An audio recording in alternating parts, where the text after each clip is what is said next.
માટે કોઈ રાહ જોનારું જ નહીં હોય તો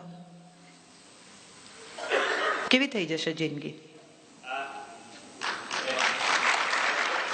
જે માણસની સામે સતત વિરોધ છે, મોડા આવે છે, સાંભળતા નથી, ફોન નથી ઉપાડતા, ને આખો વખત મિત્રો સાથે ફર્યા કરે છે, એમની મમ્મી સિવાય એમને કોઈ દેખાતું નથી, આ બધી ફરિયાદોનું લિસ્ટ સાંભળ્યા પછી તમે કોઈ પણ પત્નીને પૂછો કે બહુ ખરાબ ભાઈ સાહેબ તારે છૂટાછેડા જોઈએ છે, ના ના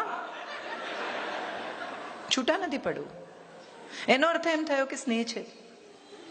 તો આપણે સ્નેહ કેમ પ્રોજેક્ટ નથી કરતા? ફરિયાદ કેમ પ્રોજેક્ટ કરીએ છીએ?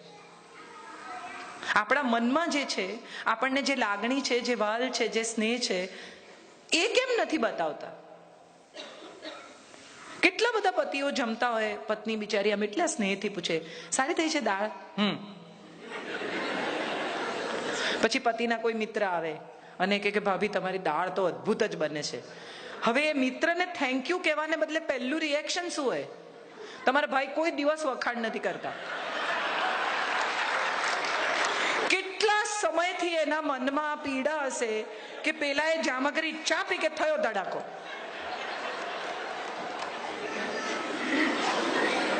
એક પતિ પત્નીના લગ્નને 25 વર્ષ પૂરા થયા. એટલે પત્ની સરસ તૈયાર થઈને, ખૂબસૂરત, એકદમ સરસ વાળ અંબોળો બંબોળો વાળી ગુજરાતી સાડી પહેરીને આવીને એણે કહ્યું કે હલો. પતિ છાપું વાંચતા હતા એટલે પત્નીએ કહ્યું કે આજે આપણા લગ્નને 25 વર્ષ પૂરા થયા. એટલે પતિએ કહ્યું એટલે પત્નીએ કહ્યું કે આજથી 25 વર્ષ પહેલા હું પરણીને આ ઘરમાં આવેલી, યાદ છે તમને? પતિએ કહ્યું એટલે પત્નીએ કહ્યું બહુ જ શરમાતા, અત્યંત સ્નેહથી કે એ દિવસે તમે મને આઈ લવ યુ કહેલું.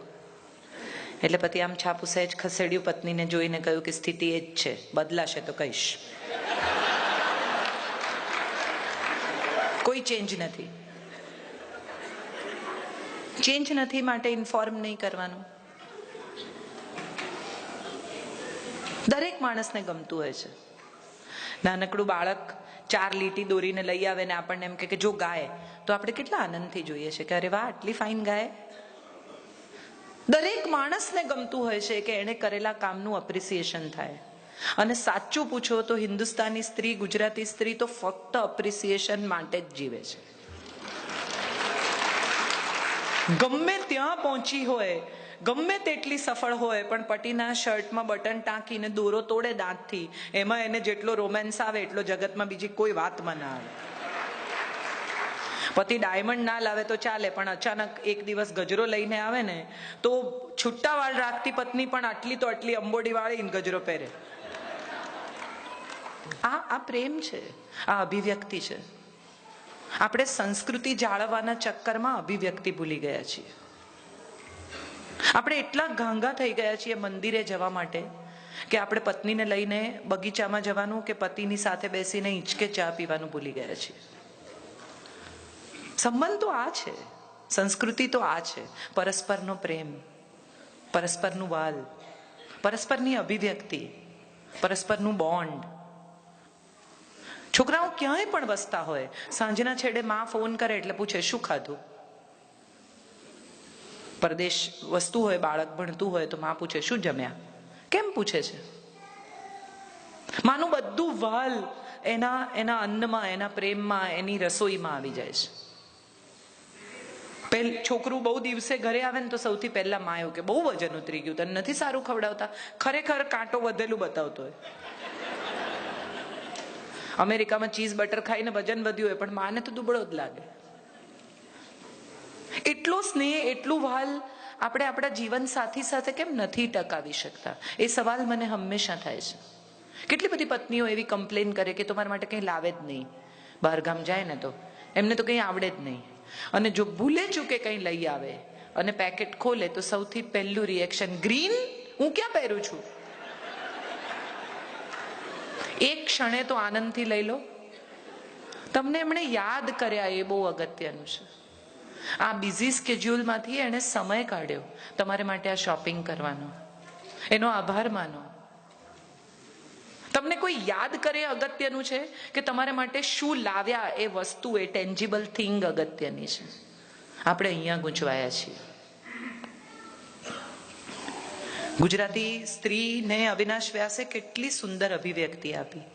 છેલાજી રે મારે હાટું પાટણથી પટોળા મોંઘા લાવજો, સસ્તું નહીં ઉપાડી આવતા.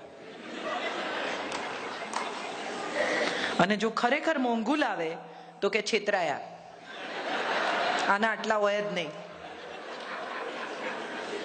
હવે આમ જવું કે આમ જવું? અને આ બધાની વચ્ચે આજે કેટલી જુઓ આપણને મજા આવે છે, આપણે હસી શકીએ છીએ. આ જ વાત ઉપર કેટલી વાર ઝઘડ્યા આવીશું, યાદ કરીએ તો સમજાય. અહીં બેસીને આપણને બધાને મજા પડે છે.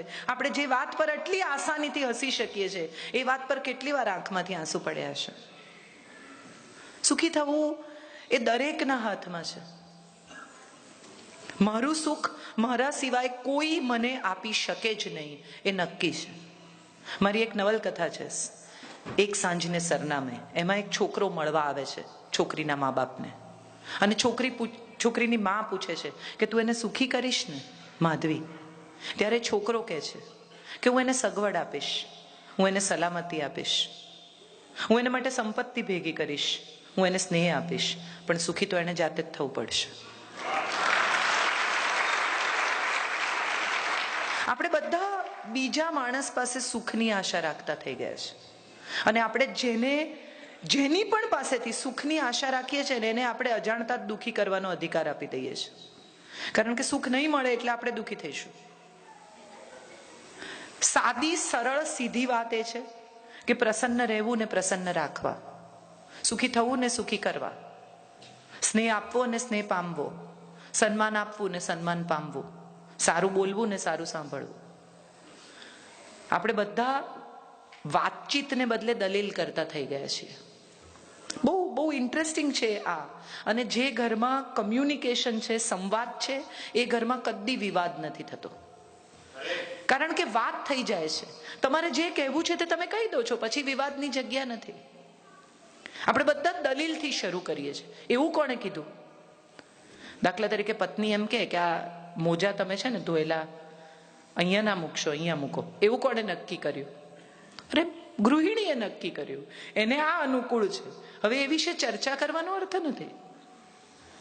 ઈગો એ જ્યાંથી મેં શરૂ કર્યું હતું ત્યાં હું પાછી આવું છું.